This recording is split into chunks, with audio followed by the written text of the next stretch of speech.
So hello everyone, my name is Damara Inglês. I graduated from the MA of Fashion Media Practice and Criticism in 2019, where Daniel was my course leader, and I'm very excited to be here today.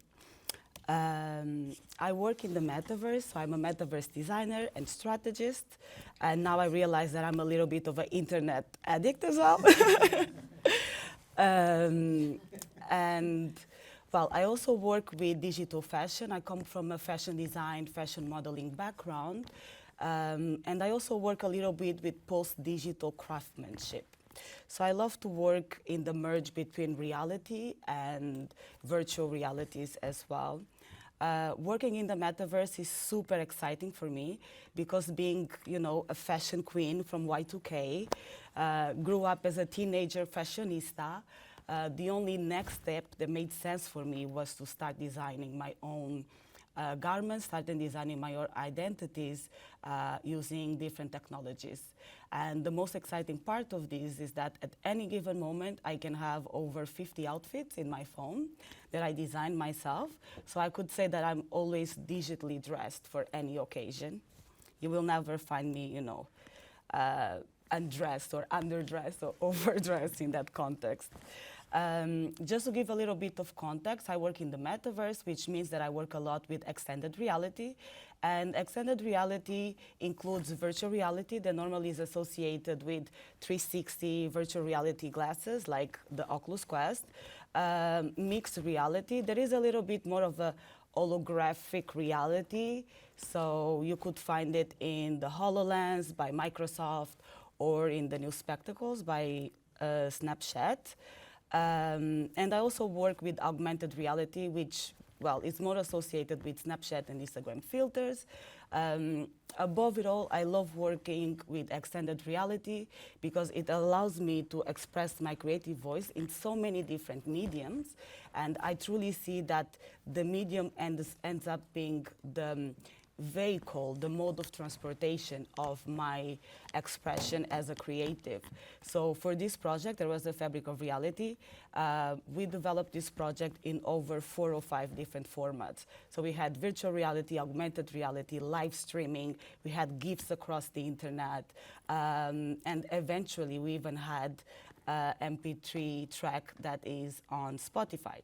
So it means that everyone can experience this project coming from all different layers or walks of technological life, if that makes sense. Another big exciting part of working in the metaverse is the meta community that I'm surrounded with. And this community really allows me to sort of express my hyperbody in a completely different level. I'm very happy to be part of the Digital Collective. That was literally my nursery of digital fashion. The Spectacles team as well. Spectacles is the, let's say, wearable branch of Snapchat.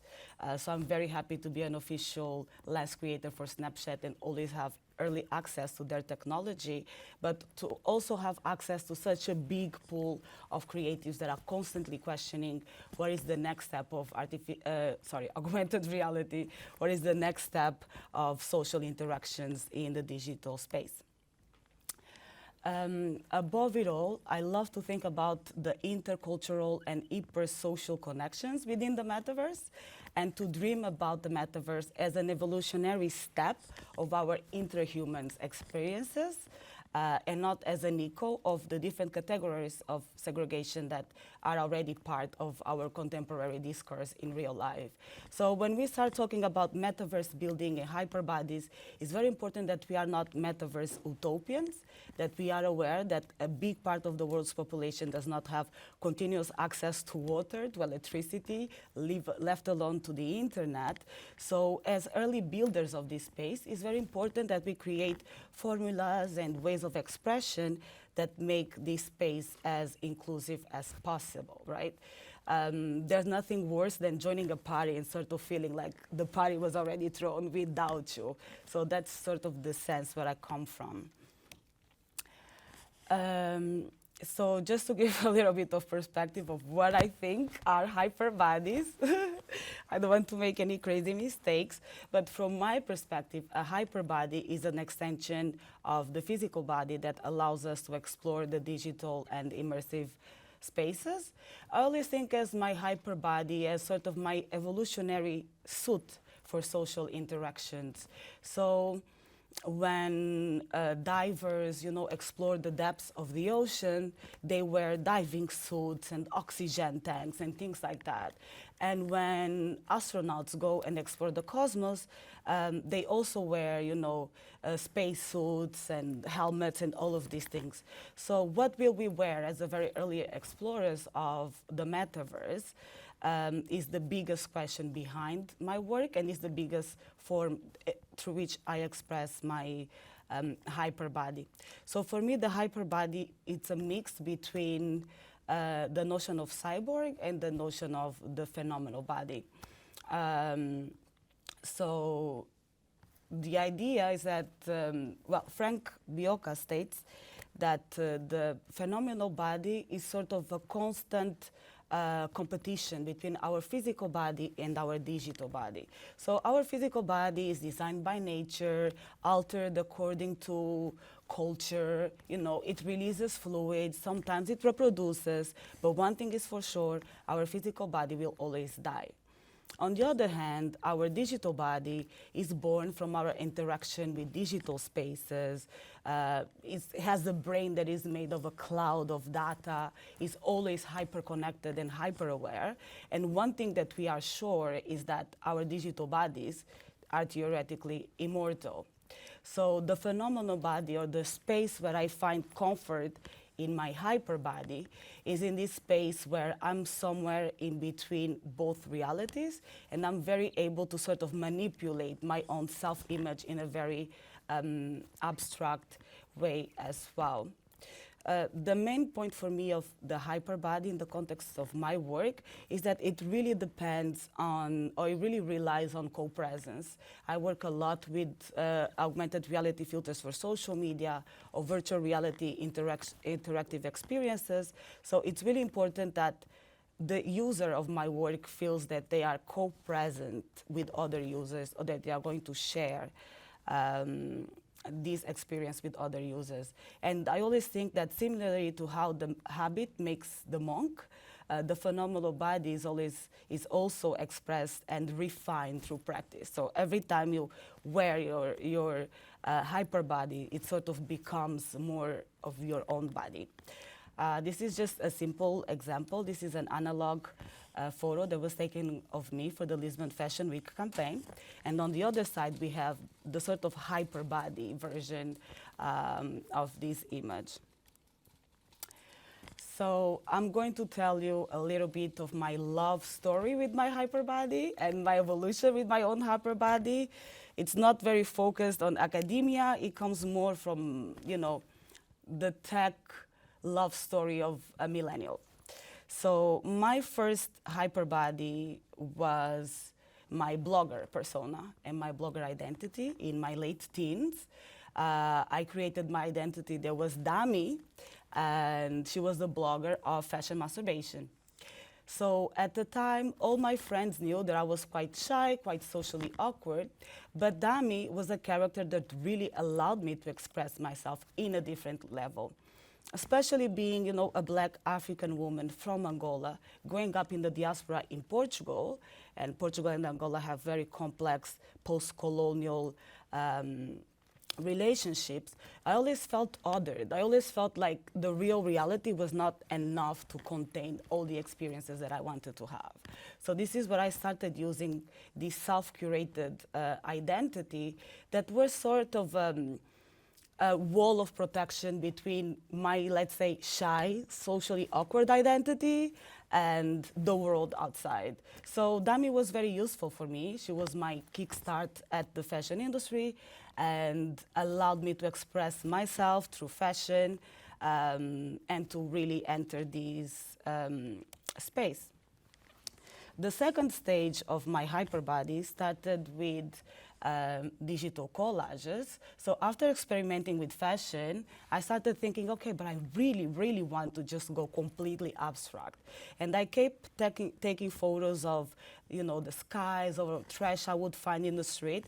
And I would always think, I would love to wear these things. Why can't I just wear trash? I mean, it's not self-depreciating, it's reality. Trash is becoming a huge, you know, source of material in a way to the world when we talk about recycling and etc. So this became a little bit of an obsession for me, and almost every day I would create a different, let's say, version of my hyperbody, just truly to express my emotions, my feelings, the notion that in social media I always felt like I was an object, a mannequin, just really trying to explore the chaos that was going on inside my creative mind. And eventually I reached the climax, and that's where I came to the conclusion that the next stage of my hyperbody would be focused on other layers of technology, such as augmented reality. The first project that I worked in augmented reality was Vintage Ghost. And Vintage Ghost is, I would say, is not a hyperbody of mine. Vintage Ghost is the hyperbody of this dress. And the idea was to create a soul, an existence, a set of experiences that this dress could have lived before me and that would probably live after me. So here I see this object as sort of a hyperbody because it's a skin that is worn by different characters through time and through space. And I just really wanted to express this piece as a container of human experiences. Oh, and I'm just going to show you a little bit of what Vintage Ghost looked like. Daniel probably seen this 1,000 times before. But the idea here was really to create a body and a narrative beyond or behind this dress, and to see this dress as an entity as myself, as an entity that has a life story that is separate from mine, and as an entity that I would like to get to know better and to connect with as well. The different stage of my expression of hyperbodies was Kazumbi. And in this example, I expressed my hyperbody through my own cultural and personal identity. So this project was one of the first projects where I interacted with intersectional digitization, which for me is basically making sense of my own identity as a Black, African, queer woman in the metaverse and in the diaspora.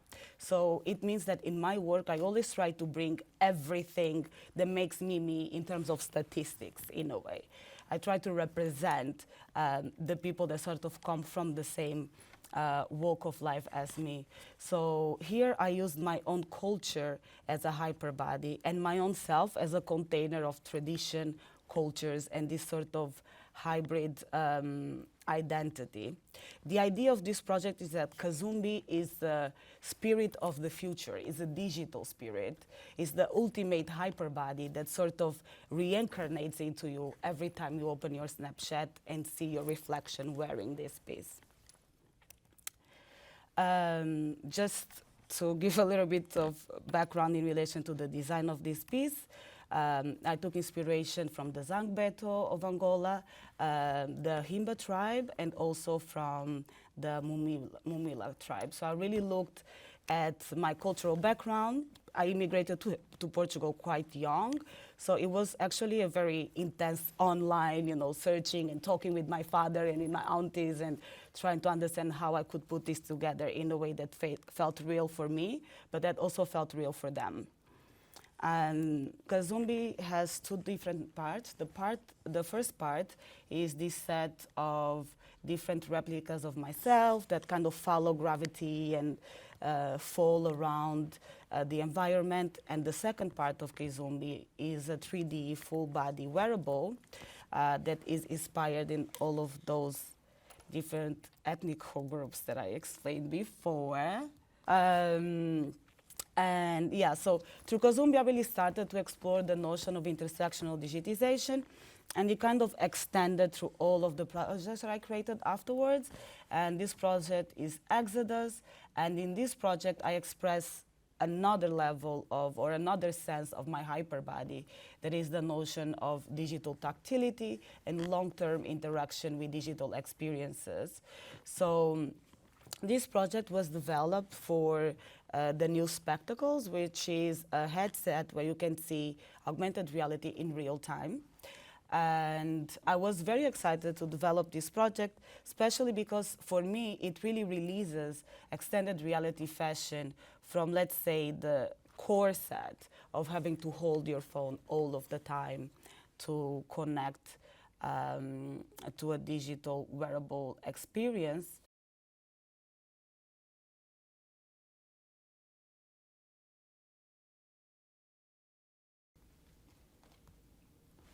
Okay, so this is part of Exodus.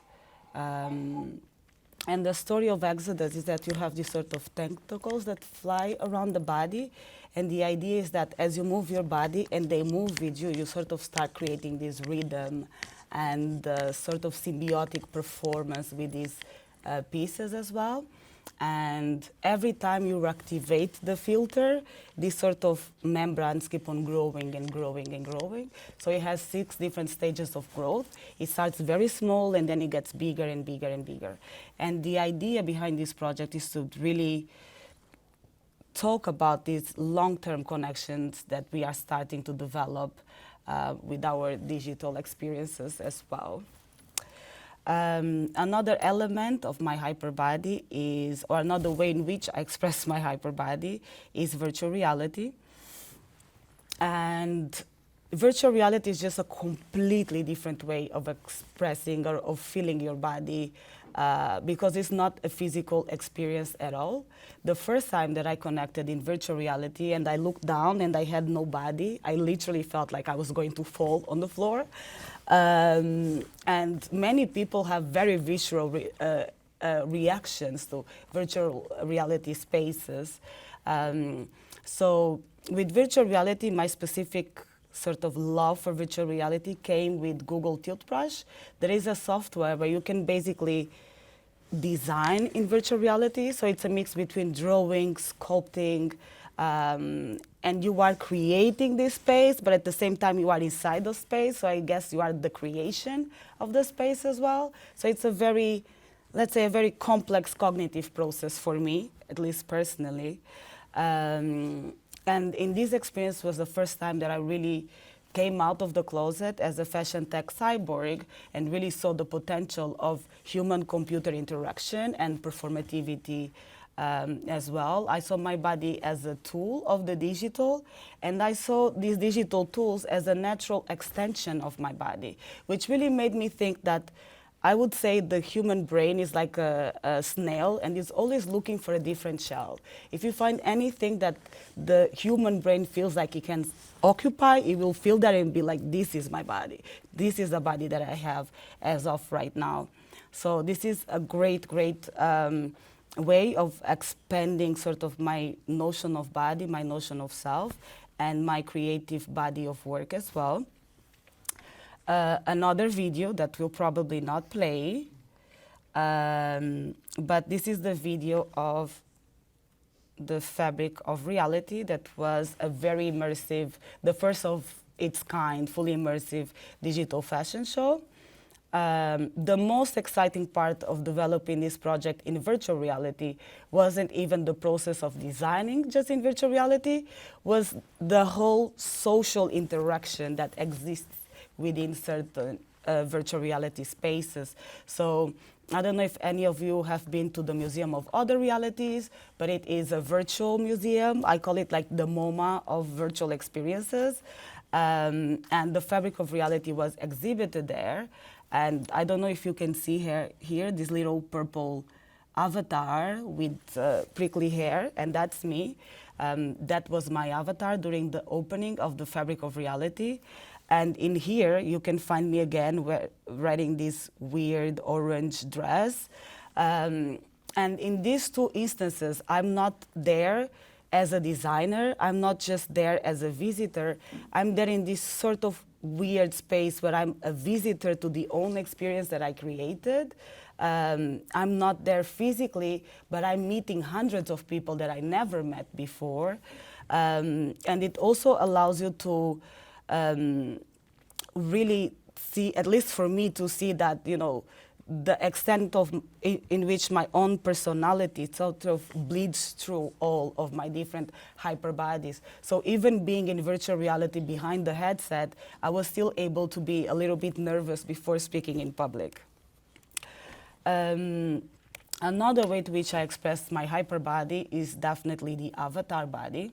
I love creating different avatar bodies, and the first one that I created was with Adobe Fuse that doesn't exist anymore. And this body was used at the Fabric of Reality. She is a 4 meters tall giantess.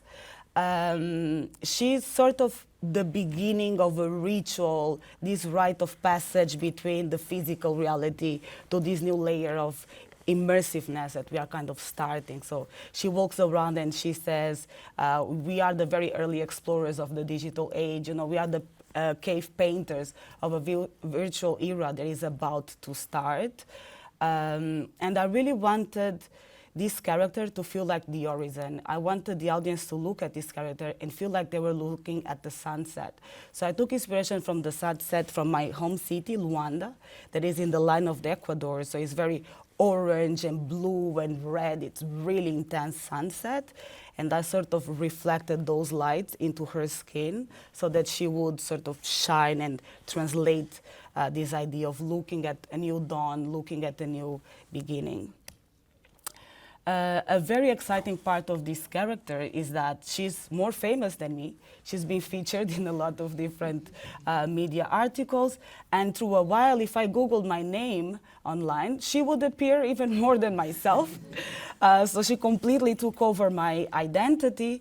And she also allowed me to go places that I couldn't just go instantly. So in the same day, this character was in Milano, in front of the Duomo. And, oh, my keynote is going insane. So on the same day, she was in Milano in front of the Duomo, almost as tall as the building.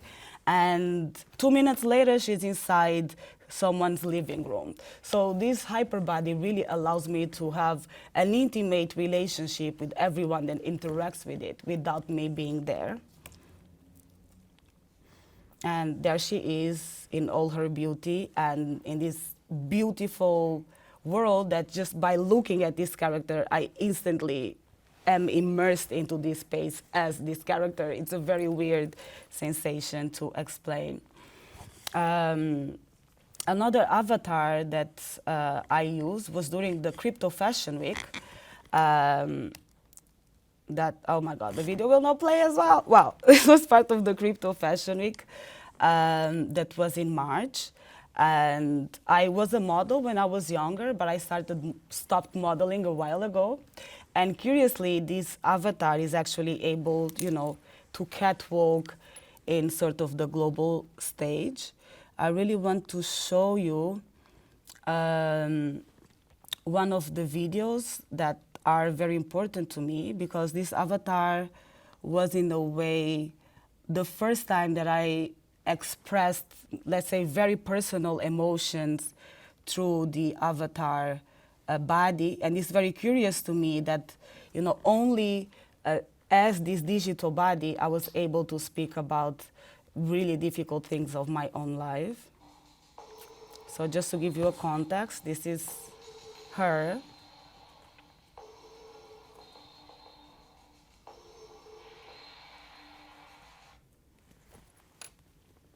Catwalking, and this is her interview. Because it's actually more respectful of everyone, but specifically the people they mean to center in the conversation. Damara, I'm really curious to know how your personal relationship with your family, with your loved ones, how it's affected your work or how it shapes your work. I'm specifically interested in the relationship between you and your mother. Oh, damn, another juicy, controversial question. It's such a long journey. My mother is the absolute hero of my life. She was born in colonial Angola. She had quite a difficult life. She became a widow during the Angolan Civil War. Then she met my father and gave birth to me in her 40s. So it was very difficult for me, especially because of the age gap that me and my mom always had. We were always able to be best friends. We were always able to be besties. And no matter how bold or rebel I am, I was always able to be a little bit like conservative in certain things. Like I'm a proper lady.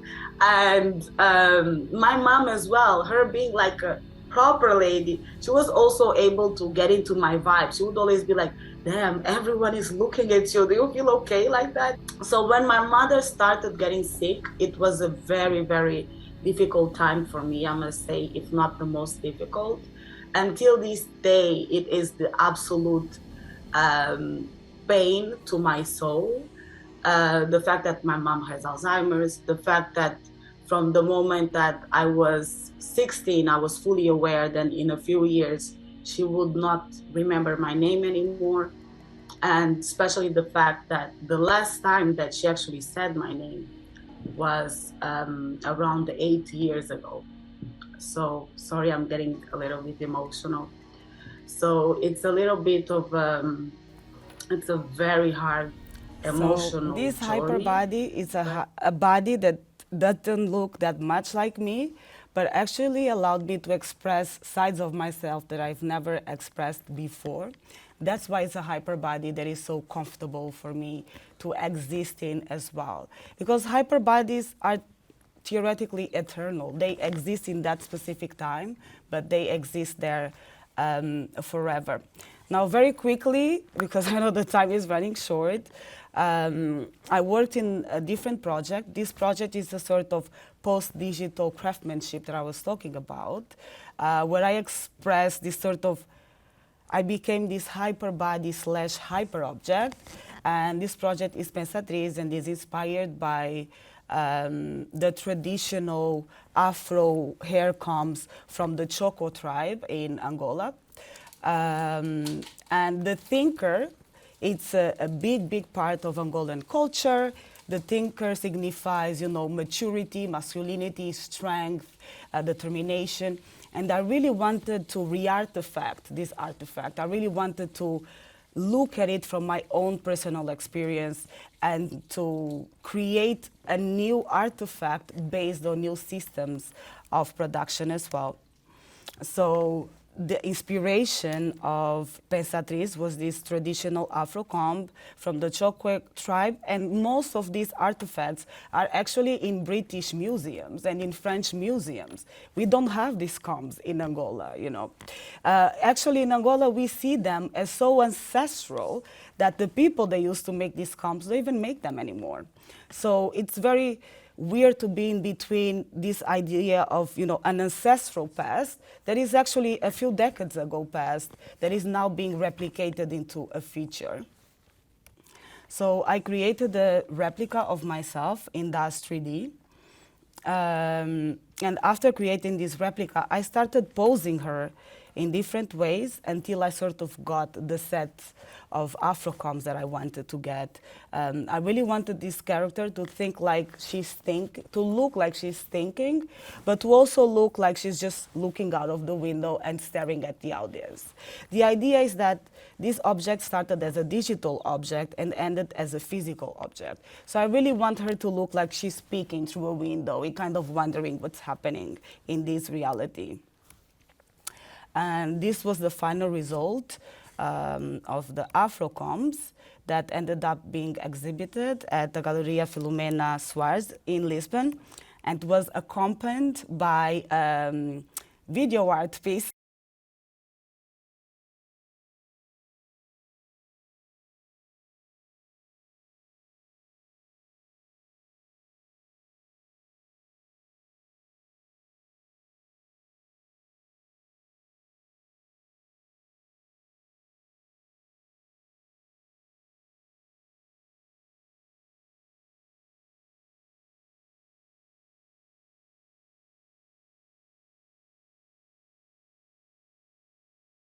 I also work as a chief. Oh, Chief Metaverse Officer to a shoes brand. A shoes brand that is Shoes 53045. Our senior designer is the same senior designer from Balenciaga. So he's the mind behind the Triple S. And this is a phygital brand. So we create shoes that are physical, but every shoe has sort of an NFT version that is also sold. And of course that throughout this experience, my hyper body is sort of the main body of this set of work. And I often find myself, creating augmented reality lenses and then having them projected into myself. Or being immersed in Web3 immersive environments with hyper, social sort of gatherings and spaces. So actually a lot of my professional life is being in these spaces in my computer instead of being, in real life with other people. And now I will jump to my provocation, if Keynote allows me. Okay, here we go. So I started experimenting with Midjourney a couple of days ago, and now I'm completely full-on addicted to it. I already created 3 different Discord accounts and got kicked out, so I'll have to pay for it. And my question is kind of like, what is the future of the hyperbody, specifically in relation to artificial intelligence? Up until now, I always created my own hyperbodies visually. I always designed my own hyperbodies. But now, for the first time, I write my hyperbodies, and they sort of become these physical representations that, in a very weird way, I feel that represent me as well. So I like to think about what is the future of the hyperbody in relation to artificial intelligence when it comes to self-representation. Artificial intelligence really allows us to reimagine the world from non-human eyes in a way. And I would also like to think about, will our personalities travel across different platforms with our hyperbodies, or we will allow ourselves the freedom to be different personas in different environments as well. And that's it. Thank you, guys. Thank you.